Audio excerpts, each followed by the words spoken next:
بسم اللہ الرحمن الرحیم۔ شروع اللہ کے نام سے جو نہایت مہربان اور رحم فرمانے والا ہے۔ ناظرین، آج کی ویڈیو سچے اسلامی واقعات سے متعلق ہے جو حضور اکرم صلی اللہ علیہ وآلہ وسلم کو نبوت سے سرفراز ہونے کے بعد پیش آئے۔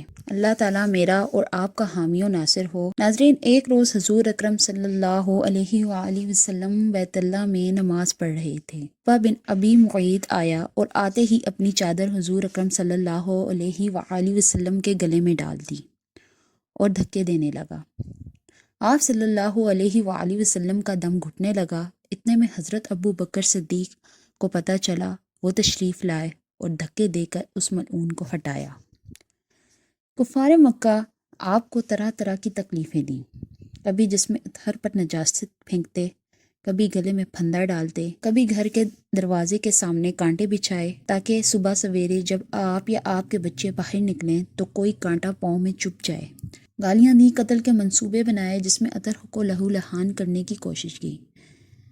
قید میں رکھا، آپ صلی اللہ علیہ وآلہ وسلم کے صحن میں پکے ہوئے کھانے پر غلاظتیں پھینکیں۔ آپ صلی اللہ علیہ وسلم کی شان میں اس قدر گستاخیاں کیں کہ اللہ کی پناہ۔ کبھی پاگل کہہ کر پکارا اور کبھی جادوگر، نعوذ باللہ، کبھی مزمم اور کبھی شاعر۔ ابو لہب نے ایک مجلس میں یہاں تک کہہ دیا کہ محمد صلی اللہ علیہ وآلہ وسلم، نعوذ باللہ، تیرے ہاتھ مبارک ٹوٹ جائیں۔ ایک روز قریش کے ایک اوباش لڑکے نے سر بازار حضور اکرم صلی اللہ علیہ وآلہ وسلم کے سر مبارک پر مٹی ڈال دی۔ آپ صلی اللہ علیہ وآلہ وسلم اس حال میں گھر تشریف لے گئے۔ صاحبزادیوں میں سے ایک آپ صلی اللہ علیہ وآلہ وسلم کا سر دھو رہی تھیں اور اپنے بابا کو اس حال میں دیکھ کر رو رہی تھیں۔ آپ صلی اللہ علیہ وآلہ وسلم نے انہیں تسلی دی اور کہا کہ رو نہیں میری بیٹی، اللہ تیرے باپ کا حامی ہے۔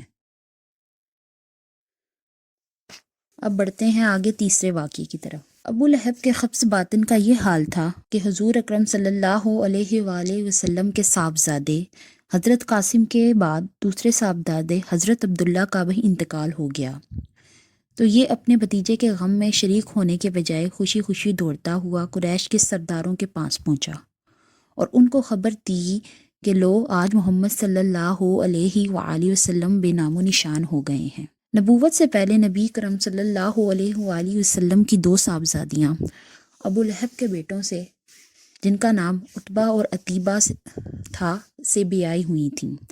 نبوت کے بعد جب حضور اکرم صلی اللہ علیہ وآلہ وسلم نے اسلام کی دعوت دینا شروع کی تو اس شخص نے اپنے دونوں بیٹوں سے کہا کہ میرے لیے تم سے ملنا حرام ہے۔ اگر تم حضور اکرم صلی اللہ علیہ وآلہ وسلم کی بیٹیوں کو طلاق نہ دے دو۔ اس شخص نے کہا کہ میرے لیے تم دونوں سے ملنا حرام ہے جب تک تم حضور اکرم صلی اللہ علیہ وآلہ وسلم کی بیٹیوں کو طلاق نہیں دے دیتے۔ چنانچہ دونوں نے طلاق دے دی اور عتیبہ نے تو جہالت میں اس قدر آگے بڑھ گیا کہ حضور اکرم صلی اللہ علیہ وآلہ وسلم کو طرف تھوک پھینکا جو آپ پر نہیں پڑا۔ حضور اکرم صلی اللہ علیہ وآلہ وسلم نے فرمایا، خدایا اس پر اپنے کتوں میں سے ایک کتے کو مسلط کر دے۔ اس کے بعد عتیبہ اپنے باپ کے ساتھ شام کے سفر پر روانہ ہو گیا۔ دوران سفر میں سے ایک جگہ اس کا قافلہ رکا جہاں مقامی لوگوں نے بتایا کہ رات درندے آتے ہیں۔ ابو لہب نے اپنے ساتھی اہل قریش سے کہا کہ میرے بیٹے کی حفاظت کا کچھ انتظام کرو، مجھے محمد کی بددعا کا خوف ہے۔ اس پر قافلے والوں نے عتیبہ کے گرد ہر طرف اونٹ بٹھا دیے اور خود سو گئے۔ رات کو شیر آیا اور اونٹوں کے حلقے میں سے گزر کر اس نے عتیبہ کو پھاڑ دیا۔ ناظرین، ایک اور واقعے کی طرف بڑھتے ہیں۔ ابن اسحاق کا بیان ہے کہ ایک دفعہ عراش کا ایک شخص کچھ اونٹ لے کر مکہ آیا۔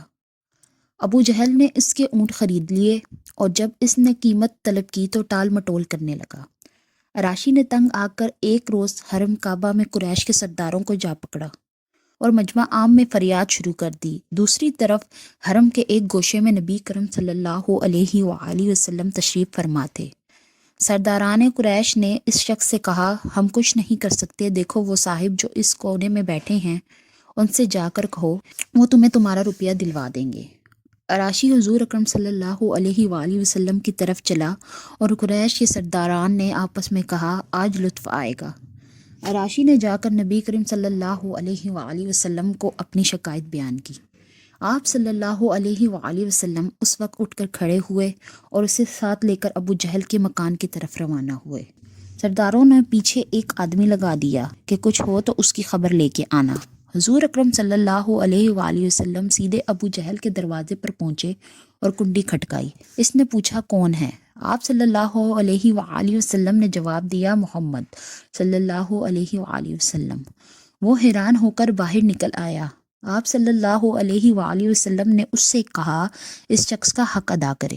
اس نے کوئی چوں چرا نہ کی اور سیدھا اندر گیا اور اس کے اونٹوں کی قیمت لا کر اس کے ہاتھ میں دے دی۔ قریش کا مخبر یہ حال دیکھ کر حرم کی طرف روانہ ہوا اور سرداروں کا سارا ماجرا سنا دیا اور کہنے لگا کہ واللہ آج وہ عجیب معاملہ دیکھا ہے جو کبھی نہیں دیکھا پہلے۔